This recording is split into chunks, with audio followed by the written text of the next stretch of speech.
Hello there. Adrian Arcega here from the Bagong Pag-asa base in the Philippines, and you're watching Rebel Reads. And for today, we shall be talking to the creative director of Fusion Wayang Kulit, based in Malaysia. He's also the founder and head of Action Tintoy Studio, which does character design for games and cartoons. And this Action Tintoy's expertise has reached the entire globe. It's gone across the globe and back. And a lot of their clients are based in Singapore, China, Hong Kong, Sweden, Canada, and USA. But yes, this person is within our context is most known for his Star Wars related work for Fusion Wayang Kulit. And we'd like to introduce to you Mr. Tintoy Chuo. Hello there. Hello, Tintoy here. It's good to see you, Adrian, and thanks for having me. It's an honor to be here. The honor's mine. I'm really honored to have been tasked by the Rebel Command to interview you. I love what you've done. I love what you guys have done. Not just for Star Wars, but for pop culture and Southeast Asian culture as a whole. And we will be discussing that in a bit. So, earlier we mentioned that you're the creative director of Fusion Wayang Kulit. Can you tell us more about it? What is Wayang Kulit? Right. Okay. Wayang Kulit actually it means shadow puppet, and the word wayang is show. Kulit is skin. So it's kind of like animal skin show because the puppet is cut or craft using, say, cowhide, which is leather, and then we actually present the show behind a light under the canvas. So it's shadow puppet because the audience will be sitting in front of the screen and they'll be watching the shadow show. So that is what do you call that? A very quick description of what shadow puppet is, and this type of art been coming to Malaysia from India about 500 years ago. Oh, well, now that you mentioned that, what makes the craft of Malaysian shadow puppeteering different from our other Southeast Asian neighbors? There are a few so-called more significant elements. Number one, the shadow puppet are more muscular compared to some other country, and usually they have one movable arm, and the inside arm, will be holding a tool or a weapon. That is a representative of what the occupation of this character is. So because we are talking about shadow puppet is flat, so when you put it on the screen, there are limited way to see what the character is. So usually they will try to actually, in this case, they have the left. Let's say if I'm a archer, then I'll have a bow and arrow. If I warrior, I might have sword. If I'm the prince or princess, sorry, I will have the fan. If I'm the farmer, then I'll have a farming tools. So the inside hand will carry something. So as a representative. And the leg, usually they will be standing, the main character will be standing on some kind of the dragon. That actually represent the status of the character, so that some will be more detailed dragons, then it's like, or maybe prince, princess, or the bad guy, the lord, the evil lord, things like that. When doing performance, audience can see color. So that is one of the interesting part about the Malaysian version. I think there are quite a few countries the color is visible. Earlier, you mentioned that these puppets were made of leather, but I've seen your puppets and they're very colorful.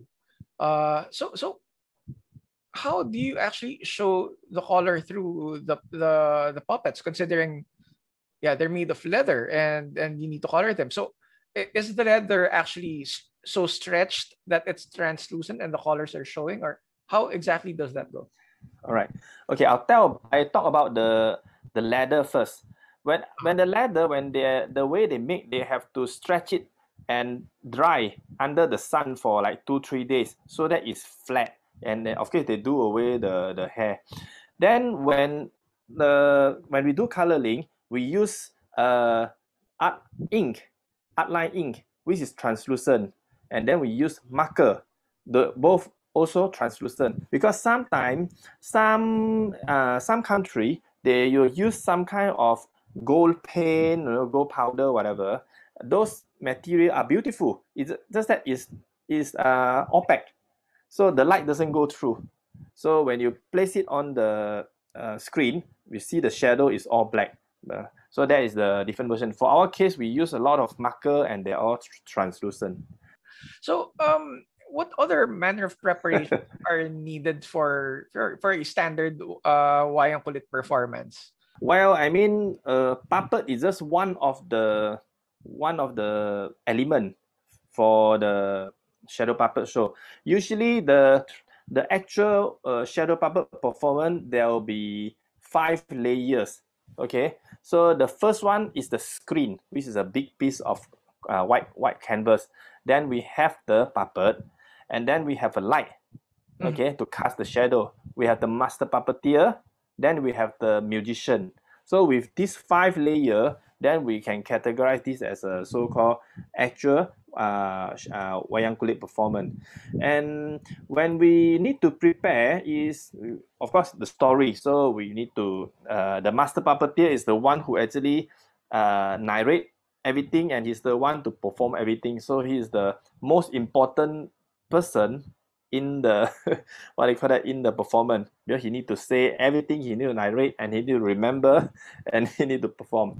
Then he'll be sitting in front, and then at the back there will be like depending 7 to 10 musicians, and they will be playing the music, and they will actually go with the master puppeteer will give the cue to them to play what song, or play what special drum effect or special sound effect. Interesting. All right. So, we're talking to you because you've been quite known to do your shadow puppet interpretations of the Star Wars stories. So, what is it with the Star Wars story that lends itself to wayang kulit? Right. You mean how we started this, right? Yeah. How you guys started it? What led to the decision to do Star Wars? Right. Okay. This is a bit long. So everything started in 2012. So when we were invited to participate in an art exhibition in Malaysia, and it's organized by a good friend of mine, Si Juan, and the exhibition is called Designers Weekend. So I mean, because I know the person who run this exhibition, so he come and tell us. He say, "Okay, I know you, Tintoy. I know you. So you guys better do something new for my exhibition. Don't recycle your work." So I have no choice to create something new. And I got this idea of combining shadow puppet and pop culture many years back, like maybe in 2008, I guess. So I just keep it for inside the cabinet for a while. I say, okay, since you want something new, and visit that idea and try to do something for this. And to me, it's just like, let's try, And since I know him, let's just try something. And okay, then I was thinking, okay, what should I do with Shadow Puppet? So I was thinking, okay, I'm a big Star Wars fan, and combining Star Wars and Shadow futuristic, So if you combine, we might get some crazy ideas, though. And I said, okay. Then I said, okay, I'll do it. And me work with a good friend of mine. His name is Teck Huat. He's a designer, a very skillful designer. So I invite him, say, hey, I want to do some crazy idea. Will you join me? So I said, okay, let's do it. And it take about 2.5 months for us to create 2 prototype, I should say, of the puppet, which is the Darth Vader inspired and the Luke Skywalker inspired puppet, the dark and the light side puppet for the exhibition. This is interesting because Malaysian shadow puppet plays, or actually Southeast Asia shadow puppet plays, tend to be geared towards morality tales, stories of good versus evil, that sort of thing. Mm. So, what Yes, yes. did you find a commonality with Star Wars in that regard when you reinterpreted Star Wars in shadow play format? Hmm. Sure. When I started it, it was I didn't think too much. I was like, hey, that's a cool idea. Let's do it. But then when I started doing it, that I find out that actually uh, the traditional shadow puppet story, one of the very famous one will be based on Ramayana. So the Indian epic. So Ramayana is actually light versus dark, you know. So I feel like, hey, that is so suitable for Star Wars when they're talking about the light side fighting, the force fighting with the dark side, you know. So it's like good versus evil, light versus dark. So it's like, hey, we find the right topic to start with. So and then everything just fell nicely, like okay, for Darth Vader, we just use the bad guy, which is the Ramayana, as the blueprint, and then the Luke Skywalker, we just use Sirama, which is the good guy, as blueprint. So it just fit very nicely. So you renamed the characters in the appropriate manner. Yes, we have to, because we feel that since we are doing it shadow puppet, Malaysian shadow puppet, let's do it the proper way by naming each of them. Let's say for Darth Vader inspired puppet, we call it Sangkala Vede. Sangkala means a very powerful general, so that's what he is. And then Vede is just the slang, the one of the dialect, slang for Vader, so we call it Vede. Then for the Luke Skywalker, we actually call him Perantau Langit.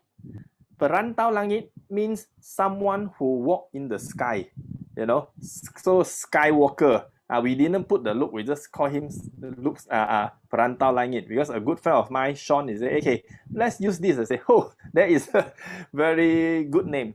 So that's how we come up with the name. Wow. So do you have to to talk to Lucasfilm regarding this, or did you have to coordinate? There are two ways to do this.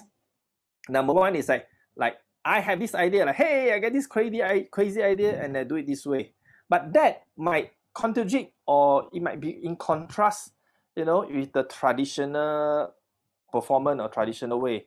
But the second way is do it the respectful way, do it the proper way. Although it's harder, much harder.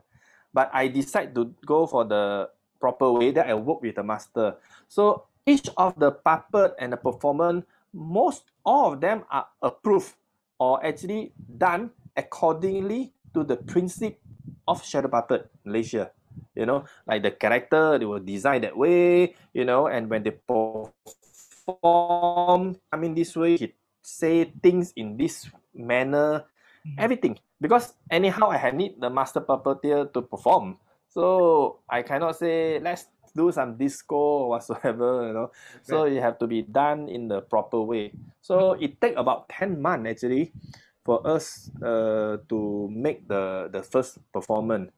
There are so many challenges inside there, of because we have nobody have done it before. We can't Google it, So we have to, whatever that we think of, challenges that we face, we have to solve it by ourselves.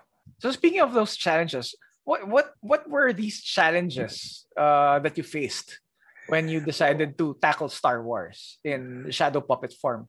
Okay, the challenges come in everywhere, in every step actually. So it's considered that is a lot of challenges. Things like, let's say when we design the puppet, he has laser gun. So how are we gonna having them fighting using laser gun? because there is no laser gun in the traditional puppet. So we have to think of another way to change it. And then say spaceship, because they have like 24 been chased by Star Destroyer. There is no spaceship or aeroplane in the traditional form. So we have to crack our head to find solution. And then we are doing things like we want to have some color, or can have some graphic for the background. It's done in a traditional way. Design wise, technically, everything is very challenging. Even the sound, how are we going to make the Darth Vader like magnetic voice? We can't do it.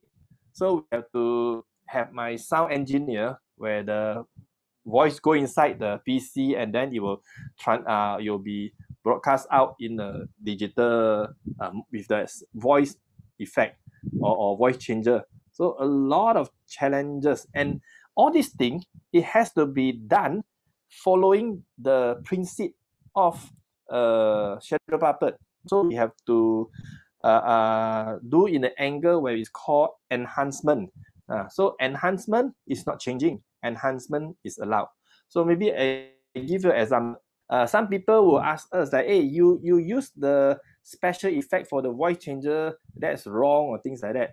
But actually it's not, because in the way the master talk is the same. It's just that it go through that might go through the PC, then they digitize. It happened because last time, in say 100 years ago, there is no mic, so the master puppeteer have to shout his lung out, But after that, there is loudspeaker. So if we talk, then more people can hear. So that is already a form of enhancement. Okay, so now what we do, we just add a voice effect, so that is still fall under enhancement. That is allowed. So it's not as straightforward like, okay, we have a problem, we solve it. We have to go back to the traditional way and ask, is this allowed? Yeah. So how about narratively? Are there any story points that you had to adjust to because of certain cultural sensibilities or something like that? Okay, for our performance, we actually based on A New Hope, which is Star Wars Episode 4 at A New Hope, because we find that is the beginning of Star Wars in 1977. So what we did also is the beginning of a new step of this shadow puppet. And actually the narration is not too bad. As I said, in A New Hope, everything is good versus evil, right, and it is quite direct. The way we have to plan it, we have to shuffle them a little bit, because in cinema you can cut the scene. Like say now I'm looking at Vader, next we can have it look at Princess Leia, next we can cut Obi-Wan is saving Luke. But in Shadow Puppet, you can't do that. You have to have people coming in the screen, do what they need to do, go out, then change scenes. I guess your performances are they actually online, or you only do that exclusively as a live performance because of the tradition? Well, I mean, we as long as we perform live with a musician at the back, the master is performing live, you can actually record it and you can project it live. But usually when we were invited to perform, usually it's live performance, because it's different. It's like you want to see that singer live is different. So usually we perform live. Of course, under this pandemic, sometimes we are requested to perform, but then we have to record it, pre-recorded. Like just like 2 months ago, we actually record a session for a German webinar. I mean, like when we perform in a few places like Singapore, Thailand, and German and Austria.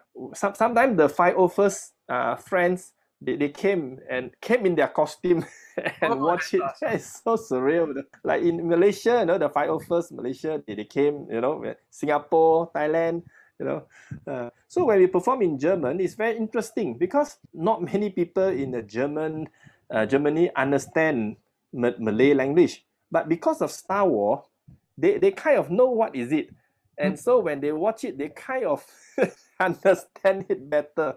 If I can actually do this, so it will actually bring them to come and watch this art form, and I think this formula work. So it worked locally and it worked in overseas. Say people in Austria and German, they're excited. They come and say, I know this. This is Darth Vader. I know this. This is Luke Skywalker.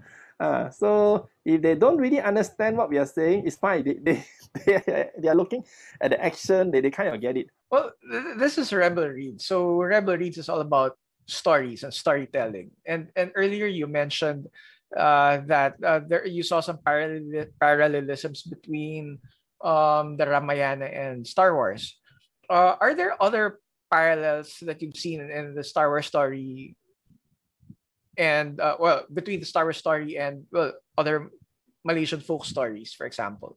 And can you tell us more about them? There is a couple of Malaysian folk tale, but actually, what we are talking in general will be say good versus evil, but there are different ways. Some is like about phoenix, and the monster from the lake, things like that. But I think I feel personally, that the main story for the Shadow Puppet, which is the Ramayana, is the most suitable. Like when I buy the blueprint, which is the Star Wars Malaysian Shadow Puppet, then good, evil, light, dark was like, hey, this is so suitable, Actually get the traditional puppet and reference it and based on it. One of them will be C3PO. He's a talkative character and he is timid. He talk a lot, no action. Okay, so we have a funny comical character in Shadow Puppet. It's called timid, not much action. So I feel that this two is similar.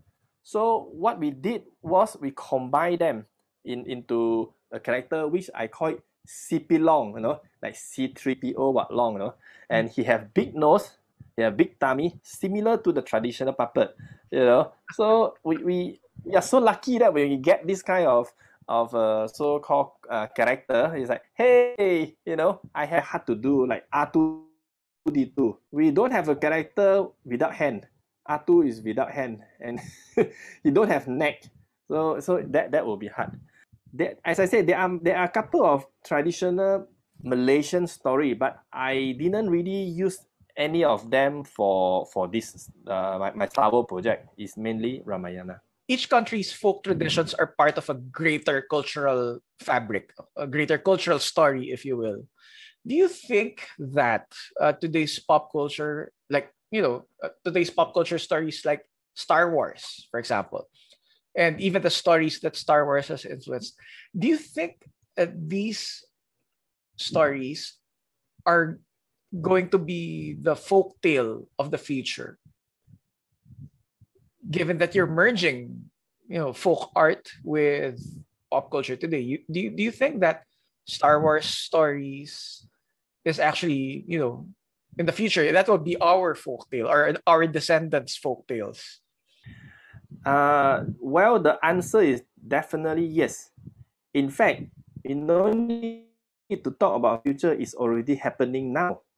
Star Wars is about 45 years already, and you can see off and on TV series, shows of people code using Star Wars phases, and they're using Star Wars reference. Like even in the Captain America's Civil War, when Spider-Man was fighting Ant-Man, he's using the AT&T technique, and he just said, and sometimes Simpsons have Vader, and there's so many shows, or whatever entertainment related thing are already using Star Wars as reference. So definitely, I believe in 20 years time, it's a book like, you know, Lord of the Ring.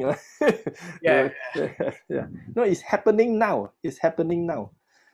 All right. So let's go to lighter topics. What is your favorite Star Wars movie? Okay, my favorite movie will be Return of the Jedi, Episode 6. That is the movie that I really really love, and yeah. That's the that yes, I saw that poster. Fantastic. When I saw A New Hope, I love it, but I was very young. I watched it in cinema, so I love it, but I can't remember everything. So when Empire Strikes Back is out, you know, of course we love it, but you know, Empire Strikes Back is considered a sad story for rebels. You know, like somebody lost his hand, some Han Solo taken away.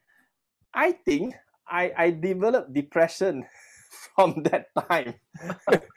Like, how could you have something that's nobody done that in the world done that? Like the first time there's a so-called this heroic movie where the good guy lost. Right. It's like, oh my god, you know, it actually impacted me quite a lot. So we have to wait for another 3 or 2 years for Return of the Jedi. Mm-hmm. So when Return of the Jedi up, we have the good guy win, you know, and Luke managed to destroy, together with Darth Vader, destroy Emperor, you know. So it's such a big relief to me. But recently, there is one movie that I have to say that it is that high, which is Rogue One. Oh my god, I love Rogue One a lot. The way it is done, you know, like Gareth Edwards did a good job and the team did a good job. But Return of the Jedi still have a special place in my heart, so it's still number one. Return of the Jedi was the very first movie I saw in the theater, but I hardly remember anything about it. I just remember Jabba eating that little thing. I was like, Mommy, why is he eating a frog? I remember that and green lightsabers. Those are the two things I remember from the cinema. And I think after that, my mom gave me a Return of the Jedi pop-up book because apparently it stuck to it stuck with me. So yeah, Return of the Jedi is really, that's it. Return of the Jedi is one of the movie that I can watch over again. Even now with my kids, you know, they like, I like to watch Ewok, you know. So it's definitely very good. Wait, so have you reinterpreted Return of the Jedi in shadow puppet form? Oh, not yet. Not yet. We did A New Hope, and then we did some Mandalorian, but we haven't gone through. But there are a lot of people asking, like, can I have Yoda? Can I have Boba Fett? Can I oh yeah. We haven't reached there. Yeah. But we hope to. Because I'm kind of curious how you're gonna find how you're going to find a way to introduce the whole Luke and Leia brother sister kind of thing in a shadow puppet Return of the Jedi, considering, you know, in your version of A New Hope, did Luke and Leia kiss? No. Oh, yeah. I was wondering about that. Yeah. So those are sensitive matter we don't do, you know. So yeah, I had to ask because there was that, you know, before they swung in the death. Yeah. So if you do Return of the Jedi, how are you gonna explain the brother sister thing? Actually, explaining is not too hard, because explaining means is one human telling something to another human, or one alien telling to another robot. They are character, so it's not hard. The hard part is the space battle when you're talking about, like, you know, a lot of spaceship flying. So that is out of the context of okay, human have two hands. The best the puppet can hold 3 puppet in one hand and 3 puppet in another. So you have maximum 6 puppet moving at once. Right. So when you're talking about space battle, we have like 50 X-Wing and 60 TIE fighter. That is the challenge to do. Oh my, I was just about to ask, like, if you guys did episode 3, how would you do the Battle of Coruscant? All thousands of ships all over. To be honest, Adrian, I don't know. Most probably like say, okay, we are going for a break. Watch this session, the actual footage, and I'll come back after that.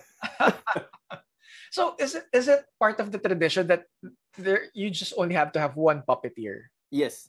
In the you're right, in the tradition you only have one. But sometimes we have two. Uh-huh. Two, we call it, one is apprentice, one is the master. So Uh-huh. but they take turn to appear to perform at any one time. Example, say for some scene, the student apprentice will perform, and then after that, you go to the master will come in to perform the more difficult or more signature scene. So it could be two or three. Two apprentice, one master, but they take turn. So at every one time there will be only one master puppeteer performing. So there a tradition wherein the apprentice the master, like a Jedi tradition, that the master takes on an apprentice and the apprentice eventually becomes the master, and the apprentice has to the new master has to train another apprentice. So is there an ongoing thing there that just to keep wayang kulit alive? Is there Yes. what I'm trying to ask is if there's a continuity of mentorship? Yes. My master actually training people to become master puppeteer artists at this time. So, but the progress is, he's training, but the progress is slow. So you really have to keep on performing to develop interest so that you'll find more apprentices. Yeah. We are doing, I can say, better for two ends. Number one, the interest in public, the general public, are getting lesser. That's why we going all this Star Wars inspired story to attract them. But on one hand, it's like we want to train more apprentices, but there are less interest in that because they might not see the future is not as bright, things like that. Well, correct me if I'm wrong, but I guess this is also an issue of economics for the apprentices. Yeah, it's not like some type of, say, singer. Okay, everybody loves singer, then it's a very good profile, nice, good profile type of job. I really want to watch more of that. If this pandemic can be over quickly, just so I could fly there and be immersed You be my VIP. You sit in the front row. But yeah, more lighter things. Quick draw questions. Favorite Star Wars character? Oh, it has to be someone who's holding this. Obi-Wan Kenobi, or from A New Hope. Yeah, I love Ben Kenobi a lot, and that's even I have this Funko, but I modify it with the eyebrow.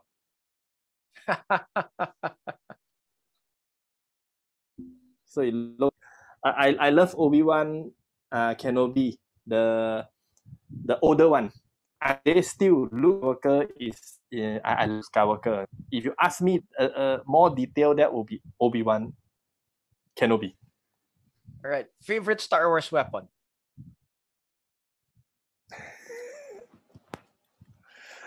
Lightsaber.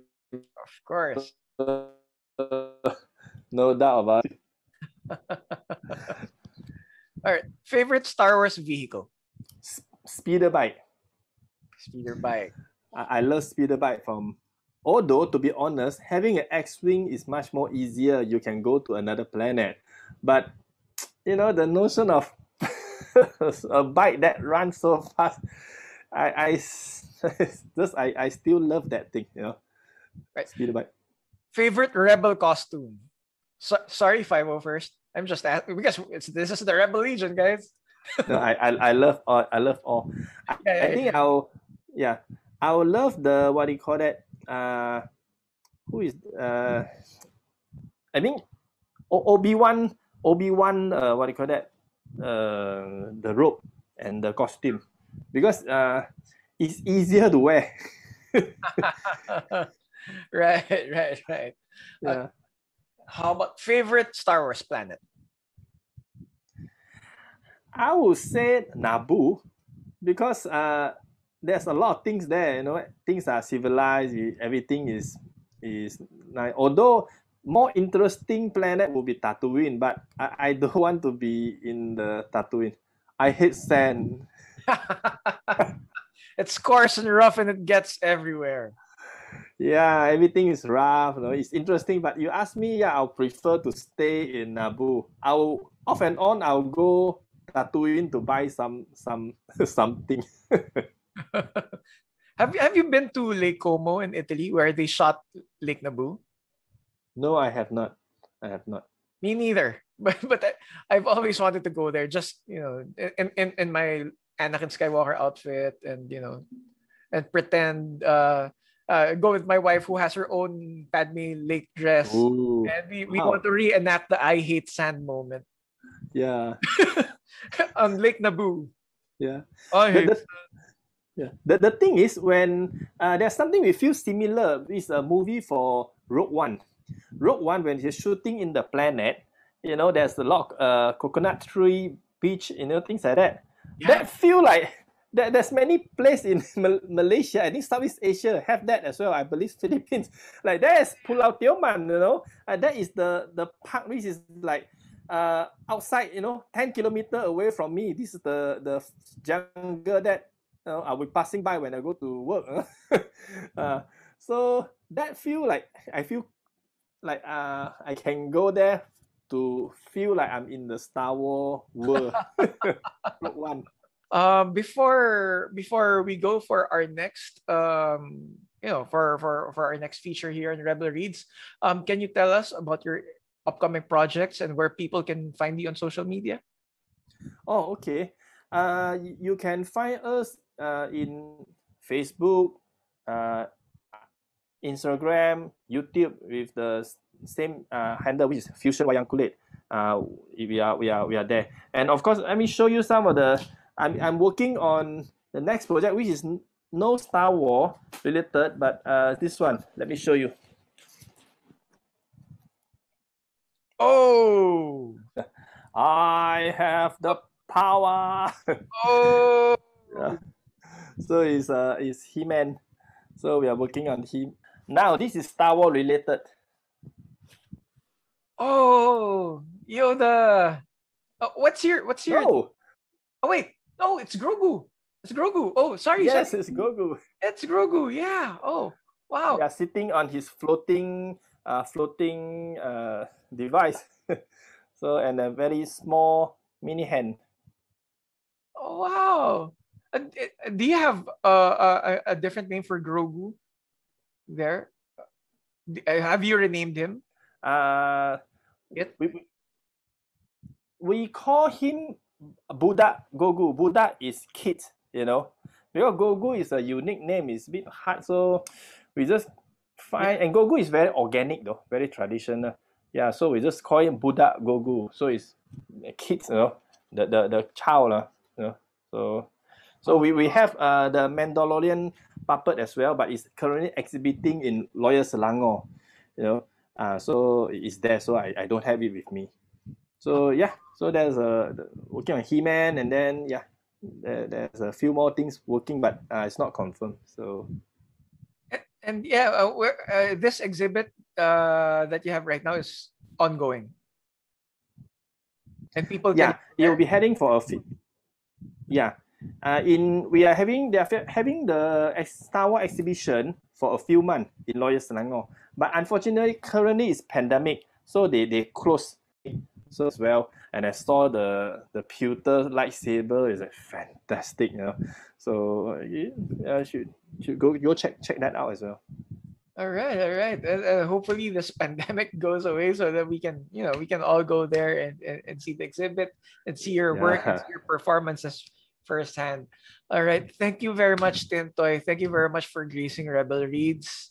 And we hope to yeah, see more of your work in the future. Thank you for spreading the love of Star Wars in this very new yet traditionally classic form of way.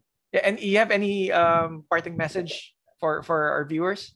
Yeah, I mean, I definitely I want to thank Rebel Region for having me. It's such an honor to be here talking to you guys. And well, all I can say is may the force be with you. That's all. All right, and that's it for our interview with Mr. Tintoy Chuo of Fusion Wayang Kulit here on Rebel Reads.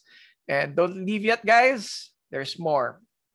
This is Adrian Arcega from the Bagong Pag-asa base in the Philippines. Signing